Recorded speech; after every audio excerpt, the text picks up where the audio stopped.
Hey guys, Connor here from Team New Tier, and this is Barry. He came second at our regionals in Portrush, and he played Burning Abyss. Barry?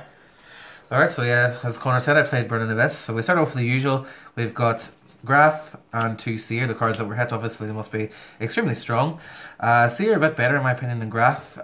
This is basically the engine. You don't get these in turn 1 or turn 2. You're not going to do too well. Aided by Skarm, the Searcher. Search is a tour guide who, as we all know, is limited. Didn't open tour guide all day today, which is a big change for me, considering I open it about 80% of the time. Yeah, but you still came second. Yeah, I open Graf mostly. So yeah, then we have 2 Farfa. Farfa wasn't as useful as I wanted it to be today. The only thing that I got rid of was Majesties or Vanities. I did that twice, which did help me stack up a board, but it does come back at the end. It would be better, in my opinion, if the card didn't come back. How'd you get rid of the Majesties with him? Oh, well, sorry, Vanities. Oh, okay.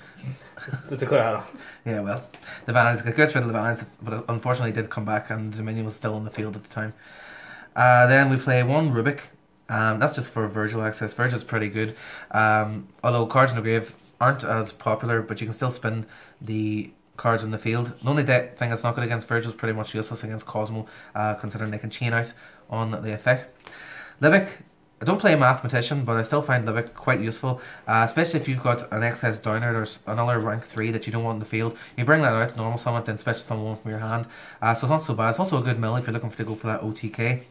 And then we have Barbar as the final Burning Abyss. I think I barbared 3 or 4 people for game today, because you can pretty much use it on your turn and your opponent's turn depending on how you play it. So you're getting 1800 on the board straight away. So he's also the strongest. He clashes with Denko. That didn't happen, but he's very staple in the Burning Abyss deck.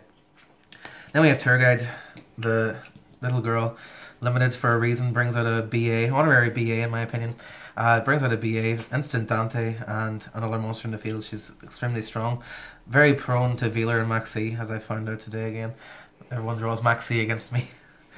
2 Rhino. I had the third in, but I kept drawing it with Tour Guide, or kept drawing it with Skarm when I didn't want to, because he's usually there just to send Skarm in the first turn or something like that. However, he does stop the cards being destroyed, so you can summon and then reveal the special summon another one. It won't destroy itself with its own effect. So I really like Rhino, but I think 2 is enough these days. 2 Maxi and 2 Velar as my hand traps. Maxi, obviously, for the mirror, didn't play that. However, then we have it for Pepe, and then Effect Velar was for the Monarchs. I think I saw it against the Monarchs and it did pretty well.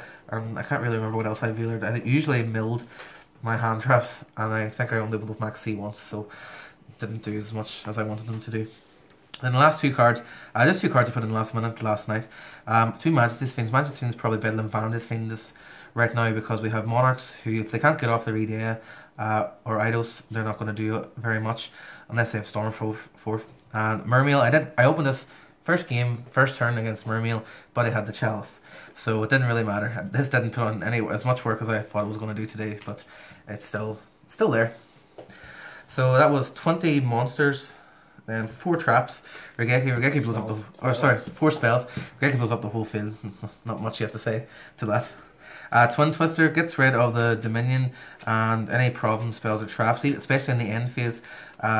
It's a blowout card, and discard, might as well just say discard a BA, discard Graf, discard Seer, because you're gonna get an effect usually, unless your hand's not that great. Foolish Burial, honorary Burning Abyss card as well. Send anything you want to get anything you want. A search, a special summon, pretty staple. And this was just put in last night as a last card, Soul Charge. I only used Soul Charge once today, and it was against the Cosmo player where he dismantled my whole field. So he went first, I went second. He dismantled my whole field, and I played Soul Charge and got back 4 monsters, which really got me an F-Zero and a Dante and another card. Skarm, which got me the search again. So when it was used, it won. So 4 spells, and then lastly 16 traps, 3 Horn of Heaven. This was pretty good. I don't think I used it against the Monarchs. It wasn't good against a few of the decks I played, but when I did get it off, it won. I used it against a Mermail player, and it basically meant he couldn't since the monster doesn't hit the field, they don't get to discard for the cost, which means the Dragoons in their hands dead unless they have a Megalo. This is probably the card of the day. This, especially along with Lek, is just a great loop. 2 Dantes, perhaps with materials, plus this and Lek, just too strong. Dweller, Regeki, that's fine. I'll play this. Bring back whatever was sent. It's a ridiculous card. It really makes up a bit for the speed that was lost with the limitations of Terrorguide, Seer, and Graph. 2 Mind Crush was my spicy tech of the day. I saw it 2 against the Monarch player, but it didn't do as well because he had a pretty broken hand as it was.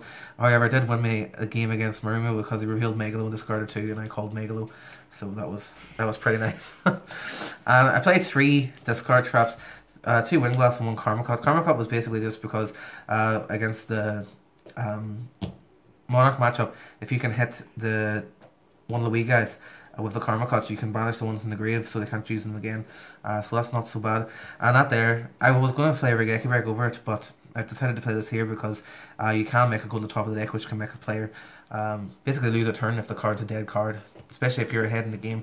It might put you a bit further ahead, and a discard trap just puts a BA again. It's all morning, I don't need to explain that, it's pretty OP. Torrential Tribute, this again in tandem with the Traveller, you can destroy their whole field and then bring them back in the end phase. That's basically, I don't think I actually used it today. Firelake, another card, not as good this format in my opinion, because every other deck can just get as much advantage back, either in their main phase 2 or whenever, but it's still a good card if you get it at the right time, especially at the end phase of back row. That's really good. Emptiness stops the special summons. Skill Drain. This plus Acid Golem. This plus Acid Golem is pretty much GG against Monarchs unless they have the Stormforth. And most other decks can't get over it because this whole format is monster effects and Skill Drain negates all that. Not so good against Cosmo because they can banish out. And then Trap Hole. I used that against the Cosmo player and the Monarch player and the Mermail player. It worked out pretty well. So that's the main deck. 40. Anything in the main you'd change?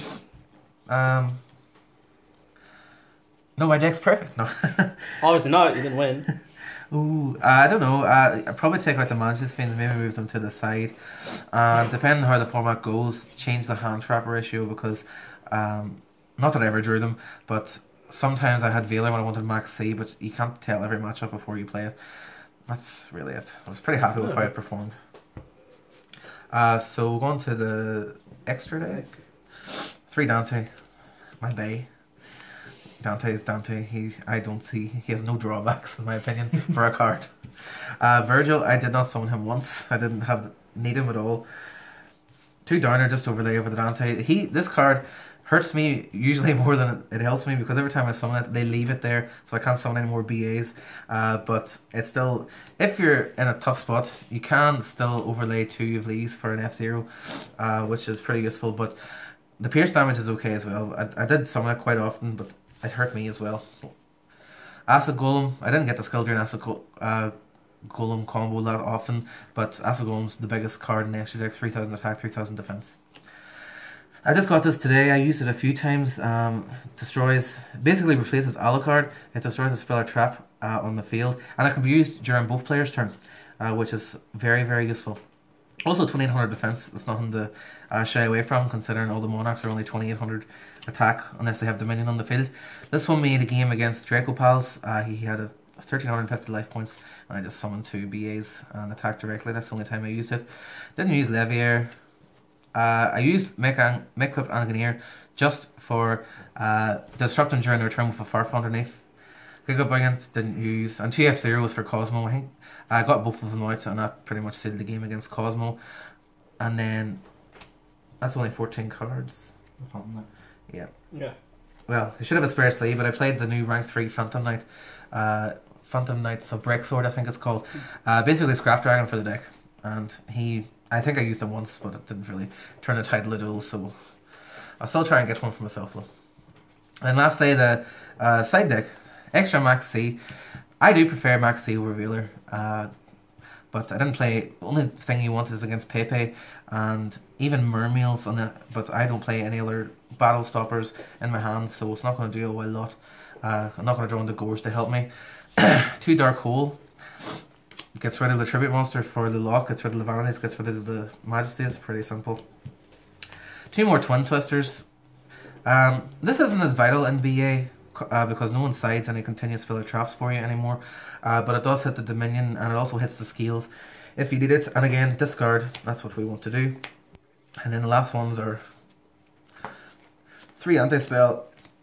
Open it against Pepe, Draco Pals, whatever you want to call it nowadays, and they couldn't do anything, so they just scooped.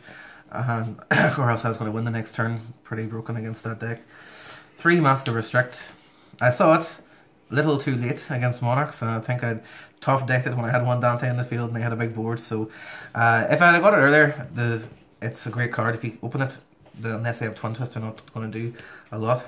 And 3 Iron Walls.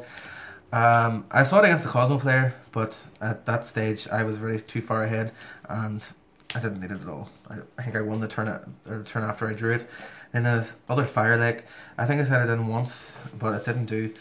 I can't remember if I drew that one or the one that was already in my main deck, so it's still a nice card to have against Rogue, especially Taylor Knights. That in the end phase against Taylor Knights is pretty much game. So anything you change in the side deck or anything? As I said, I'd probably put the Majesties on the side and maybe take out the Dark Holes, but I don't know. I'd have to play a few more games just to make sure.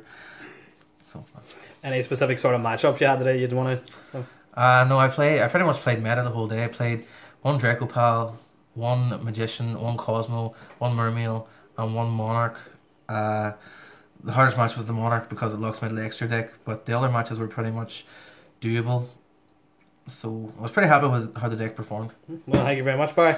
Don't forget to rate, comment, and subscribe. Also going to give a shout out to Craig, a member of our team who actually couldn't go today, unfortunately. But I won. Craig, you weren't winning. Anyway, bye.